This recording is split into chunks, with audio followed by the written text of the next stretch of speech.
আজকের দিনটা শুরু হয়েছে একটু অন্যরকমভাবে। গতকাল মার হাতের বালিশের কাভার আর বিছানার চাদর ধোয়াগুলো আজ পেতে নিচ্ছি সুন্দর করে।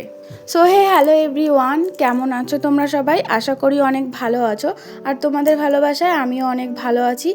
আর আজকে সারাদিনের কাজের শেষে চলে গেলাম নবদ্বীপ আমাদের একটা দিদিভাইকে আনতে, আর তার সাথে তার যমজ বাচ্চা দুটোও আনতে। তো দেখো, সকাল সকাল ঘুম থেকে উঠে এই যে এইদিকে আমি বিছনাটা সুন্দর করে গুছিয়ে নিচ্ছি। আর এই যে বালিশের কাভার টাবার সবই ধোয়া হয়েছিল কালকে, যেহেতু সেই কারণে কালকে আর পাতা হয়নি। আর কালকে পাতিনি, একটা ঘটনা শুনবে। তো কালকে যেহেতু আমি বিছনা টিছনা কিছু গোটানো হয়নি, সব এলোমেলো হয়েই পড়েছিল, সেই কারণে কালকে দুজন আত্মীয় আমাদের বাড়িতে এসেছিল। তো ওরকমই হয়, যখন দেখি আমার ঘর দুয়ার গোছানো থাকে না, তখন এদিক ওদিক থেকে সব আত্মীয় স্বজনরা বেড়াতে আসে। এটা আমার সাথে বেশিই হয়। তো আমি তখন দোকানে বসেছিলাম, দেখছি ঢুকছে। তো আমি বলছি, মা আমার ঘরে তো বিছনার চাদর টাদর কিছু পাতা নেই, কেমন লাগবে দেখতে। তো এরকম একটা খারাপ লাগা বোধ আমার মধ্যে খুব কাজ করে। আমি না নিজেকে ঠিক রাখতে পারি না। মনে হয় যে কেন যে এরকমভাবে রাখলাম, একটু গুছিয়ে রাখলে কি হতো, এরকম ভাবনা চিন্তা সবসময় মনের মধ্যে ঘুরতে থাকে। তো যাই হোক, দেখো তারপরে এইদিকে আমি বালিশের কাভারগুলো পরিয়ে নিচ্ছি। তারপর সন্ধেবেলা আরও একটা আত্মীয় এসেছিলো, তো ঠাম্মার ভাই এসেছিলো। ওরাও এসে আমি তখনও বেড কাভার পাতিনি। আমি ভাবছি একবারে কালকে সকালে পাতবো, সকালের কাজটাও হয়ে যাবে, আর এখন ভালো লাগছে না। আর আমার মনের ওপর সব কিছু ডিপেন্ড করে, যদি মন করে কাজ করব তাহলেই করব, নাহলে আমি একটুও কাজ করতে চাই না। বললাম না, নিজের ঘরটা একদম অন্যরকম। নিজের ঘরটা যখন ইচ্ছে তখন গোছাবো, মন চাইলে গোছাবো, মন না চাইলে গোছাবো না। নিজের ওপর ডিপেন্ড করে সব কিছু। দেখো, তোমাদের সাথে কথা বলতে বলতে কিন্তু আমার বালিশের কাভারগুলো লাগানো হয়ে গেছে। আর বালিশের কাভারগুলো একটু টেকনিক্যালভাবে আমি লাগানো শিখেছি এই গতবার থেকে। এটা নিয়ে দ্বিতীয়বার লাগাচ্ছি। এই যে বালিশের কাভারগুলো এরকম করে উল্টো করে ধরে, আর এই কোনাকুনি ভালো করে চেপে ধরে একটু টেনে নিলেই ভালো করে কোনাকুনিগুলো সাইজ হয়ে যায়। আর এমনি সোজা দিক দিয়ে ভরতে গেলে না, এই নিচের দিকের কোনাগুলো না ভালোভাবে আটতে থাকে না, ফাঁকা ফাঁকা থেকে যায়। আর এইভাবে ভরা যবে থেকে শিখেছি, হঠাৎ একাই শিখেছি।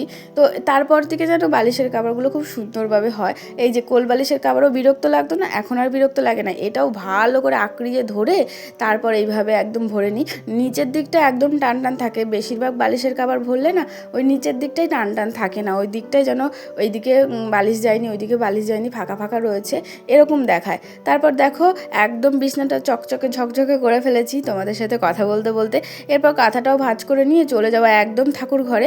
আর গতকাল রাতে এখানে আমার শ্বশুরমশাই শুয়েছিল। কিভাবে যে শুয়েছিল, এত গরম ছিল ভগবান জানে। তো তার জন্য এই যে এখানে এই মশারিটা এখন গুটিয়ে নিচ্ছি। আর এই যে মশারিটা এখন ভাঁজ করে নেবো। এটা হচ্ছে দাদুর ঘরের মশারি। দাদুর মশারি তো এত মশায় কামড়াচ্ছিল আমার শ্বশুরকে, তো তাড়াতাড়ি করে সেই রাতের বেলা উঠে আবার মশারিটা নিয়ে এসে মশারিটা টাঙায়। তো সেটা আমি এখন ভাঁজ করে সুন্দর করে রেখে দিলাম। আর কয়দিন ধরে এই বিছনাটা অনেক দিন ধরে এলোমেলো হয়ে পড়ে রয়েছে, ঠিক করে গোছানোর টাইমই পাচ্ছি না, আর টাইম পেলেও ইচ্ছা করছে না, এরকম একটা হচ্ছে কয়দিন ধরে। তাই ভাবলাম আজকে আগে আর কিছু করি না করি, সব বিছনাগুলো সুন্দর করে গোছাবো। তো সেই কারণে এই যে এই দিকটা ভালো করে ঝেড়ে নিলাম। আর এখানে তো ঢালাই দেওয়া হয়নি, প্লাস্টার করা হয়নি এই ঘরটায়, তো সেই কারণে এই দেওয়াল থেকে না অনেক বালি পড়ে, খুবই অসুবিধা হয়। বিছনায় বালি বালি থাকলে একটুও ভালো লাগে না। তারপর ওই দিককার বালিশগুলো সুন্দর করে সাজিয়ে রেখে দিলাম। আর এই যে ভালো করে সব কিছু গুছিয়ে একদম চলে এসেছি রান্নাঘরে। তো রান্নাঘরে এসে প্রথমে বাবার জামাকাপড় কিছু ছিল, সেগুলো ঠিক করে রাখলাম। আর এই যে বাবাদের ঘরে এখনও ব্ল্যাঙ্কেট লাগে, এতই ঠান্ডা পড়ে রাতের বেলা, আর দিনের বেলা তো এই ঘরে ঢোকাই যায় না। দুমুঠো ভাতও শান্তি করে খেতে পারি না, এত পরিমাণে গরম থাকে। টিনের গরম এত পরিমাণে নামে। আর যাদের টিনের ঘর আছে তারা অবশ্যই জানে যে দিনের বেলা টিনের ঘরে কতটা কষ্ট, আর রাতের বেলা টিনের ঘরে কতটা শান্তি, কতটা সুখের ঘুম হয়। তো আমার ঘরটা উল্টো হয়েছে। আমার পাকা ঘরে হচ্ছে দিনের বেলা প্রচণ্ড ঠান্ডা, রাতের বেলা প্রচণ্ড গরম, এত অস্থির লাগে বলে বোঝানো যায় না। তারপর দেখো, দুপুরবেলা এদিকে মা একটু আমসত্ত্ব করবে, সেই কারণে ঠাম্মা আমগুলো কেটে দিয়েছে, মা সিদ্ধ করে নিয়েছে, আর আমি এখন মিক্সারে করে নেব। তারপর মা আবার রান্না করবে। আমরা একটা কাজ করলে সবাই মিলে এরকম হাত দিয়েই করি।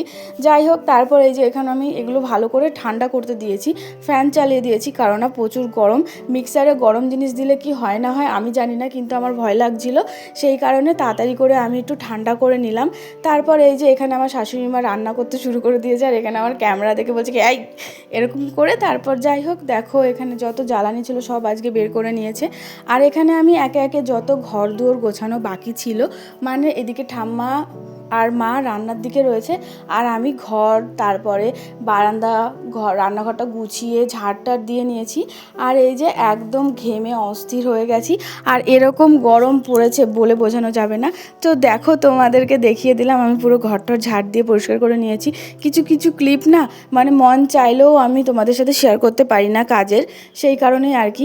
তারপর একটা ঘুম দিয়েছি, লম্বা ঘুম দিয়ে দোকানে গিয়ে একটু বসেছি। তো পিসি বলছি কি চল তোকে, তুই আর আমি এক জায়গায় যাই। আমি বলছি কোথায় যাবো? বলছে নবদ্বীপ যাবো। আমি বলছি কোথায়? বলছে চল মান্তুকে নিয়ে আসি, মানে আমাদের একটা দিদিকে নিয়ে আসি। তো আমি বলছি ঠিক আছে চলো তাহলে ট্রেনের হাওয়া খেয়ে আসি।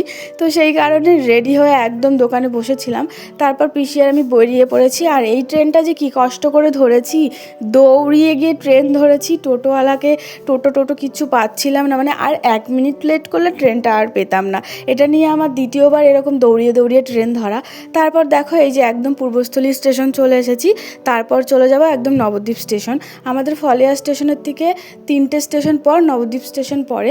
তারপর এই যে দুজনা মিলে আমরা দাঁড়িয়ে রয়েছি, আর আমরা ভয় পাচ্ছি, কারণ না আমরা ভয়ে এত তাড়াতাড়ি ট্রেনে উঠেছি, টিকিট কাটার সময় পাইনি। তাই বলছি যে টিটি যদি ধরে, আর নবদ্বীপ স্টেশনের গেটের সামনে টিটি দাঁড়িয়ে থাকে, তো সেই কারণে একটু ভয় লাগছিল। তারপর যাই হোক, আসার সময় টিকিট কেটে নিয়েছিলাম, আর ওদেরকেও বলেছি যে আমরা এরকম আসার সময় টিকিট কাটতে পারিনি, তো ওরা তখন ওই পয়সাটা কেটে নিয়েছে।